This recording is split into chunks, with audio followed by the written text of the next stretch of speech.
Hello, this is Dr. Mark Miravalle. I'm here in Holy Trinity Abbey in Ireland with Anne Leopold.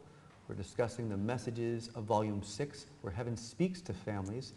And I would like to read the June 17, 2004 message as St. Joseph Speaks to Fathers. And these are his words. Dear sons of God, you must treat fatherhood like the great honor that it is. By allowing you to provide formation to a child, our God has placed a degree of trust in you. You will not want to disappoint him. You must listen to him for direction on what your children require for the best possible preparation in life. Because each soul is unique, the same approach that works for one will not work for all. Each child will need thoughtful consideration given to the approach that will best suit their nature. Fathers, when do you give the rearing of your children this consideration? You should spend some time each day thinking of your children and what they need. It is important, of course, that they be fed and clothed, but not to excess. It is important that they have shelter and, if possible, an education. What I want to stress to you, fathers of the world, is that your children need your love, along with these other things. Children, more than anything, must know that their fathers love them and consider them precious. Your actions every day will tell your children how you feel about them.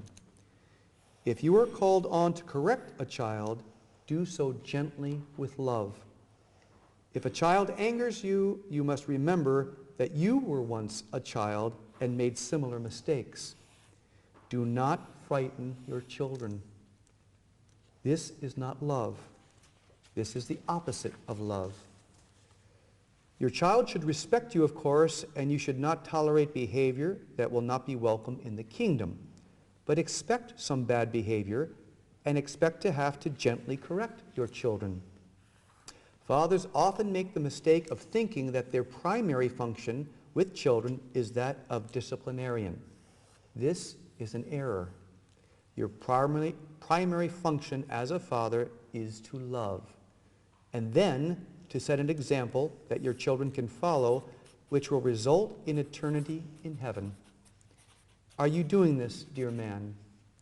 Be vigilant in examining your own behavior and be certain that your children are not mimicking something in you when they misbehave. This is important, so pay heed. I love you dearly, men of the world. I understand the influences with which you struggle.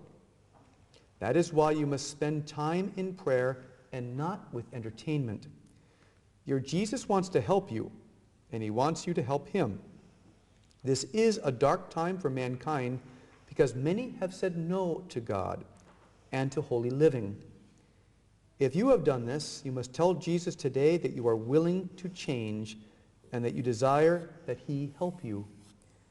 I tell you most sincerely that Jesus will handle everything if you are willing to change. He will forgive you every sin. He will mitigate any damage that neglect has done to your children. Jesus, in short, will solve your problems, but you must spend time in silence with him. Make prayer the most important part of your day. Only in this way, fathers, can you determine what Jesus requires from you with regard to your life and your parenting. Heaven understands that you have pressures and that you must earn your living and support your family. Heaven respects these things because it is heaven who has ordained this way of life for you. You must constantly ask heaven to guide you in these matters as well as in spiritual matters. We will hear your prayers and assist you, but you must be the head of your family now and set a tone of respect for God. And your comments? He's not shy about giving priorities, and he says, number one, you're to love. Number two, you're to set an example. So you need to be holy. You need to love, you need to be holy, and then these other things come in. See, the reason I think is because if you love and you are working on being holy, setting an example, the discipline, the providing will all be natural. that will be a natural outpouring of this interior unity with Jesus. Prayer has to be the priority of the day. There's no getting around that. It always comes back to that. It's also interesting that they give the same advice to the men as to the women, isn't it? Okay, yeah, they need clothes, not to excess. You know, okay, it says your actions every day will tell your children how you feel about them. It's really a message of love. And as a fallen natural father, I can say I have certainly failed in those ways too. The tendency to provide, or the tendency to be a disciplinarian in a world that seems to be without discipline can lead to extremes. And I think there's a special grace that our children receive when a father says, honey, I'm sorry, I was too harsh, or I've been away. And there's, with the strength, as you say, in the St. Joseph, you know, really lets fathers know where they have to work on. There's always the peace. He says, you know, Jesus will mitigate any losses. So it's never hopeless. And so fathers can say, I'm sorry, I did put discipline first, or I did put providing first instead of being present.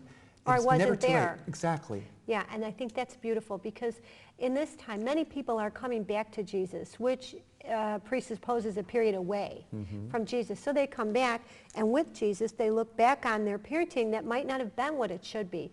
And they say, oh no, look at the flaws, look at the mistakes. And I have written here, God mitigates for all of these mistakes. He will come in, and it's kind of retroactive. He'll go back and heal. Now, there's strong words here about abuse and abusive fathers. And it says, if a child angers you, it's your problem. You know what I'm saying? If a child angers you, you must remember that you were once a child and made similar mistakes. Do not frighten your children, fathers. This is not love. And that goes hand in hand with seeing one as first a disciplinarian rather than as a lover. So it's this balance, isn't it, Anne, that, I mean, he says very clearly, St. Joseph, as head of the Holy Family, says to fathers, you are called to be head of your families. He's not interested in modern sociological models. He's saying you are called to be head of your families. You're also called to be the servant of your families, and to be the head of the family never justifies frightening your children. He talks about rather expect bad behavior. That's going to happen. Look at yourself, and also the gentleness. Yeah, make sure they're not mimicking something in you. This you see time and again with both mothers and fathers, and ourselves probably, that the children, they're modeling behaviors that we've showed them. So it's so important to get this prayer first, get the self right first, work on ourselves first. Right, and with that prayer first, we can see our own blindness, we can remedy these elements, and there's always hope, and there's always the promise of peace. And again, St. Joseph's direct help for all fathers who are willing to change. Thank you, Anne.